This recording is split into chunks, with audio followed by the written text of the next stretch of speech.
Advanced transcription number 34. Speed 100 words per minute. Start. One of the greatest barriers to democratizing Indian society is the whole gap between educational facilities for the children of the elite and those for the children of the deprived and weaker sections of the community. These discrepancies give rise to different cultural values, to widespread frustration and discontent, while at the same time perpetuating the social chasm which makes a mockery of our democratic aspirations. It is therefore not enough to have a parliamentary system of government to ensure the predominance of democracy. It is more important to give social relations a democratic content to make people willingly accept the ideals of socialism and dedicate themselves to build a society which will embody these ideals, to remove the incursions of feudalism and the class distinctions of today. People must think and act democratically. They must practice democracy in their everyday life. Thus, we see that democracy is not only the formal freedom to elect legislatures on the basis of adult franchise every 5 years or so. Much more importantly, it means equality of opportunity for all, for this alone would help the fullest flowering of the human personality and involve every citizen intimately in the reconstruction of national life in accordance with the accepted principles and goals of democratic socialism. This is a slow and painful process, as any major social transformation is bound to be, but the government has already taken several meaningful steps in this direction. The process has been accelerated since June 1975. It involves educating the people, especially the illiterate masses in town and country, as to the true meaning and function of democracy. This is an arduous undertaking, for it requires teaching people to shed their traditional mentality and social attitudes and think and act democratically. Political rights and liberty can flourish only in a climate of social stability. Anarchy, on the other hand, can lead only to the speedy erosion of every freedom and the political rights of the individual.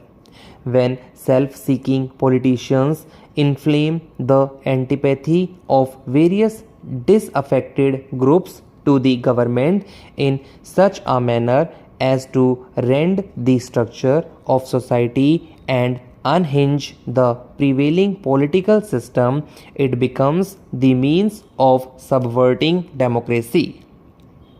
Economic betterment, social justice, national unity, and harmonious living, and the conquest of the forces of separatism and communalism among the evils prevalent in our society cannot be kept apart from the proper functioning of democracy.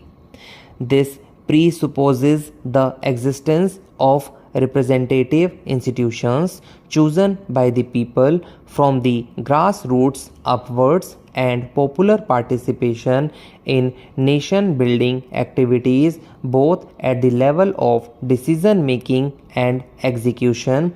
National unity must be built on the solid foundation of democracy. But what kind of democracy? A democratic system constructed on the support of the broad masses of the people, of course. We need a democracy which is genuine, not one designed to protect the privileges of the elite, but one that will give social security to the have-nots and the propertyless masses whose salvation lies in a just social order. Democracy is growing in India in unique conditions. Millions of underprivileged people are seeking a better life, one which will guarantee them the barest essentials for living, 2 meals a day, shelter and clothing, and greater equality of opportunity, particularly for their children. To them, democracy must be manifest, not an abstract principle. The underprivileged millions are helping elect governments and participating in the governmental processes to realize their aspirations. It is therefore necessary to strike a balance between the political rights of the individual and the economic and social rights of the people in the mass. A government privileged to defending and enlarging the democratic way of life is obligated to remove all obstacles to the continuous participation of the people in the economic, social, and political processes which influence their destinies. In Mrs. Gandhi's words, the great national task we face makes it necessary to evolve a political system in which the right balance is struck, in which the essence of freedom is maintained while conditions are created for a high level of social disciplines and economic progress, in conferring rights on those who have so far been denied them. It is necessary to curtail the rights of others. The overprivileged minority must surrender some of its privileges for the sake of the vast underprivileged majority. The special privileges of the minority are the legacy of injustices perpetrated in the past and continuing into the present.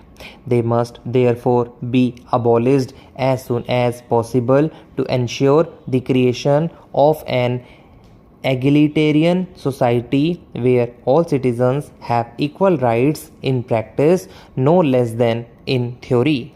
This is the very essence of democracy. The government is trying to develop such a social system.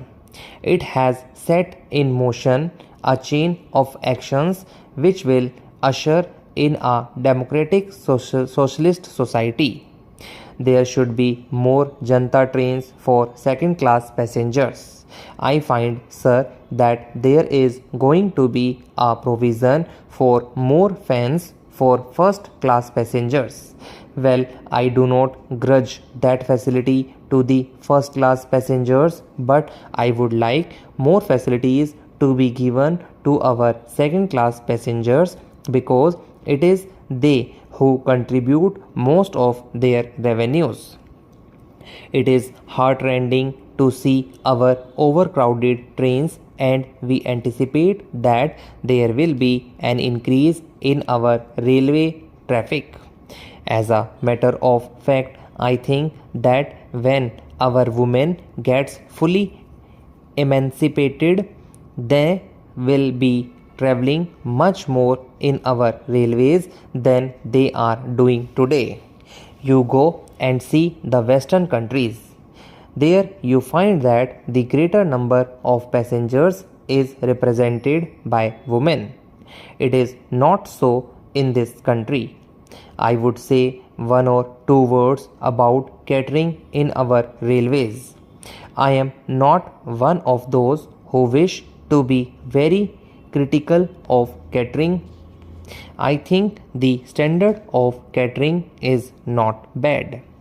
On the whole, it is fairly reasonable, but the number of waiters in our platforms requires to be greatly increased.